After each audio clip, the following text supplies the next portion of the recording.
In the previous lecture, you have written a transaction class, and in this lecture, you are going to see how to model the whole test bench by using classes. That means you are modeling two more classes, which is a generator class and a driver class. The driver class will do this functionality of driving the signals into transaction, and the generator class will do this functionality where the actual stimulus transactions were generated.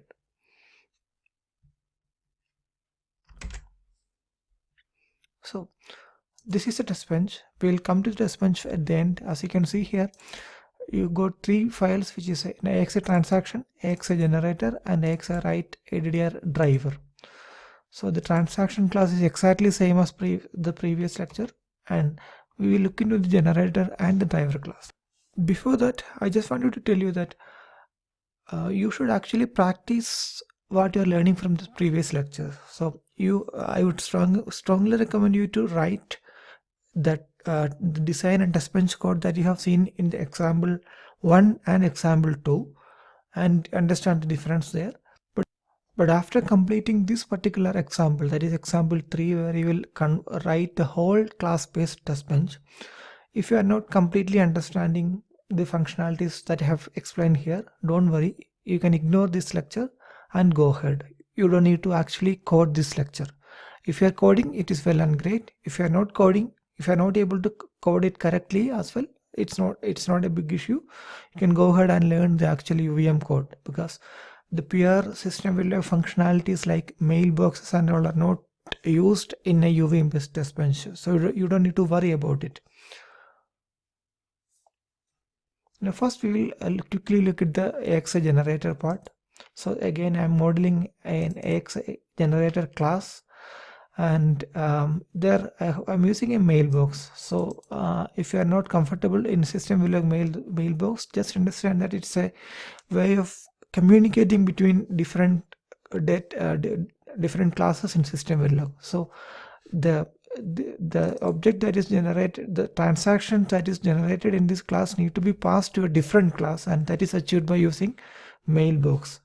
So again, mailbox is a Systemverilog implemented class. You don't need to worry about the details, but just understand that this is a way of communicating or passing transactions. Also note that in the new function, the mailbox object is initialized again like mbox is equal to new. And there is another task with name run, and within this run task, I am generating 10 transactions in a for loop and randomizing it, and again putting it into this mailbox.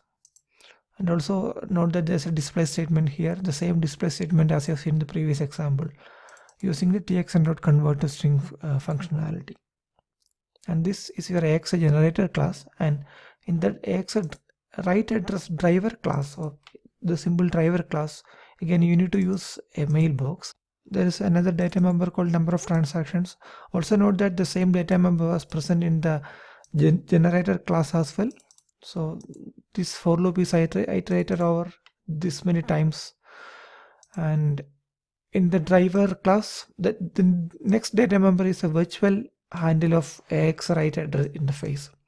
So this is again Systemverilog specific way of handling or integrating interfaces into classes. So the driver class need to actually send transaction into the DUT module instance. So the only way of doing this is by using virtual interfaces.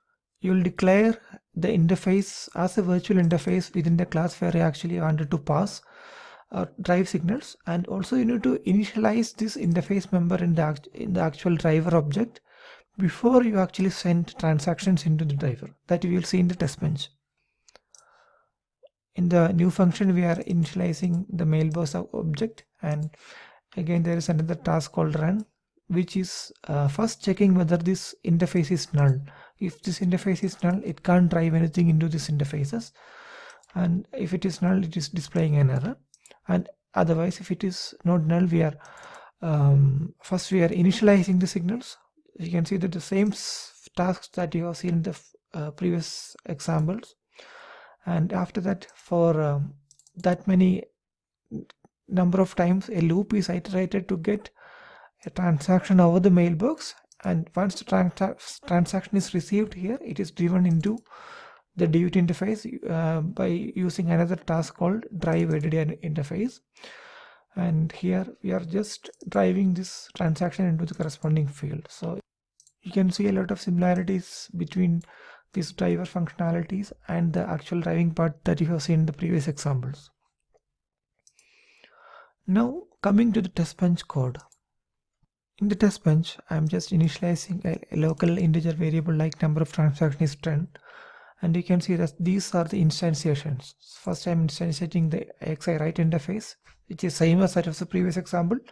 Again the sample DUT instance, again same as that of the previous examples. And these two lines are new, like you are creating an object of the driver and the generator class with some name like mDriver and mgen. And these code part is same as that of the previous examples where clock and reset is generated.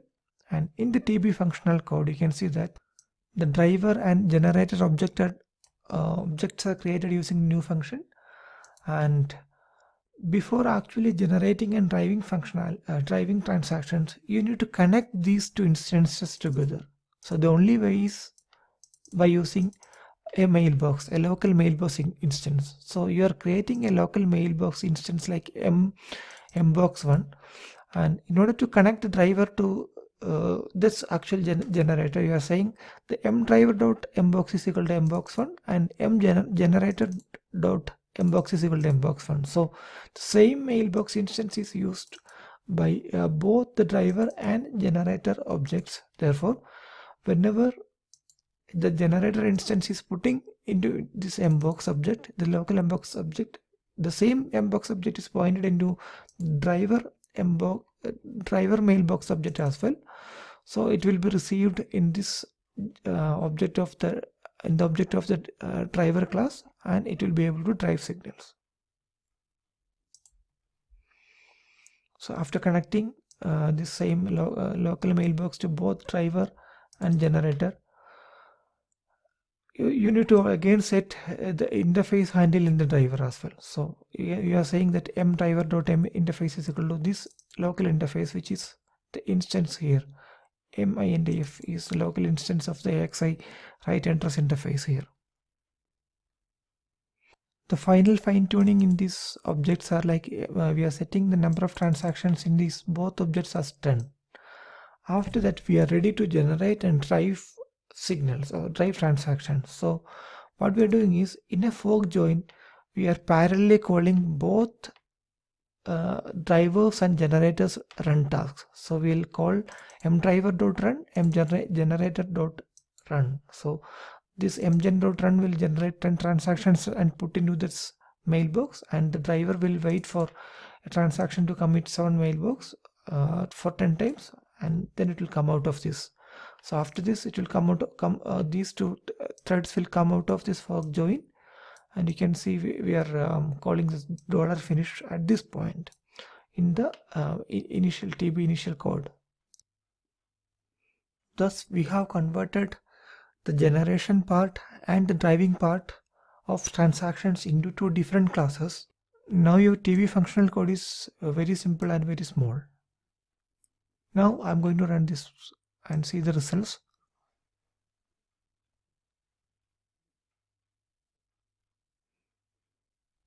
So you can see that 10 different transactions are randomly driven into this interface. And if you see the simulation log,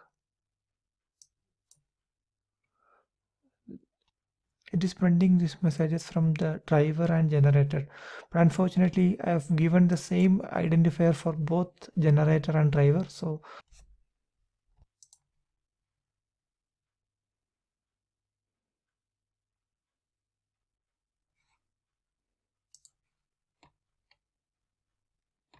now you can see different messages from 10 messages from generator and 10 messages from the driver. So this completes this lecture, which is explaining converting the simple test bench into a complete class-based test bench.